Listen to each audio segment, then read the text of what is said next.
ធ្លាប់តែឃើញគេលេងអាវៈថ្មីនេះហាផុសនៅក្នុង TikTok Facebook អីអញ្ចឹងទៅបាទឥឡូវបានលេងខ្លួនឯងបន្តផ្ទាល់ហ្មងនិយាយទៅថាគឺប្លែកហ្មងអ្នកគ្នាអើយវាចេញរបៀបមកជា chat ផងវាចេញរបៀបmobile ផងអីអញ្ចឹងទៅនេះជាពិសេសឡៃឡាអ្នកគ្នាស្គីទី1គេនៅពេលដែលយើងចុចប្រើមកដូចបាញ់កំភ្លើងនៅក្នុង PUBG Free Fire អីអញ្ចឹងអ្នកគ្នាបាទគឺលយខ្លាំងមែនតើវ៉ាវសិចខ្លាំងមែនតើហ្មងអ្នកគ្នាជាពិសេសបាទ map គេហ្នឹងមកនិយាយថាឈឺក្បាលសាហាវវីដេអូឆ្វេងស្ដាំឡើងពេញហ្នឹងហ្មងតែមានអីអ្នកគ្នាវាប្លែកថ្មីអីអញ្ចឹងទៅបាទធ្លាប់តែឃើញគេផុសអីអញ្ចឹងឥឡូវបានមកលេងផ្ទាល់ហើយបាទស្គាល់រសជាតិប៉ិតតែម្ដងសំខាន់ស្គីទី1ឡៃឡានេះអ្នកគ្នាអូយយូរថាមកសមបាញ់កំភ្លើងនៅក្នុងហ្គេមតែម្ដងហើយអ្វីដែលសំខាន់ជាងទាំងទៀតអ្នកគ្នាគេមាន skill មួយតិចគេຕົកឡើងជាងអីចឹងណាអ្នកគ្នាថាដូចបាទឡើងទីខ្ពស់មួយដាក់ skill ទី1បាទបាញ់ snap អីចឹងណាតែអានេះបាញ់រៀងរះអីចឹងទៅបាទនិយាយថាគឺអែមសាហាវហ្មងអូខ្ញុំឲ្យលេខ1ហ្មងថាមុនតុននេះបកាយប៉ិនគិតមែនតើនេះយក skill ទី1មកនេះបាញ់ពីវ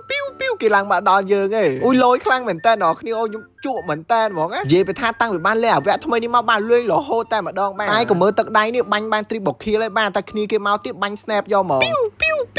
បាទបាន media egg អីអញ្ចឹងណាហយបងគូអែមខ្លាំងមែនតើបងនិយាយថាគឺ wow សិចតែម្ដងនេះនិយាយថាគឺអាចសេរីបានដូចនៅក្នុង Free Fire តែម្ដងហ្មងណាដូចមិនដូចអត់ដឹងទេអ្នកគ្នាតែខ្ញុំគិតថាដូចអីអញ្ចឹងទៅនេះជាពិសេសដូចនិយាយចឹងអ្នកគ្នាគេមាន skill ហោះឡើងជាងអីអញ្ចឹងណាអូខ្ញុំស្រឡាញ់ខ្លាំងមែនតើហ្មងហើយវារៀងជឿក្បាលបន្តិចអីអញ្ចឹងអ្នកគ្នាបាទបាញ់ឡើងពីវឡើងពេញហ្នឹងដូចខ្ញុំមើលទៅដូចគ្មានណាគេបាញ់ខ្ញុំដល់ទេអ្នកគ្នាឡើងកិច្ចពេញហ្នឹងអាយ៉ាបាន media egg ទៀតហើយនេះបាទគ្រាន់តែបាញ់ចោលសោះ media egg រហូតហ្មងនិយាយថានៅក្នុងវគ្គហ្នឹងក៏មាន hero ច្រើនមែនតើអ្នកគ្នាក៏ប៉ុន្តែអានេះខ្ញុំលេងទៀតហើយនេះអូយ skill អីនិយាយថាដូចនៅក្នុងអា mobile យើងប៉ិតតែម្ដងក៏ប៉ុន្តែវារៀងប្របាក់មើលអីច្រើនណាបាទខ្ញុំលេងនេះប្របាក់មើលសាហាវមិនដឹងជាស្អីខ្លះហើយនេះបាទអូឈឺក្បាលញាក់តែម្ដងហ្មងណាមើល map អត់ត្រូវអត់អីសោះសេរី map អីដូចនៅក្នុង Free Fire តែម្ដងហ្មងគ្រាន់តែខ្ញុំលេងនេះ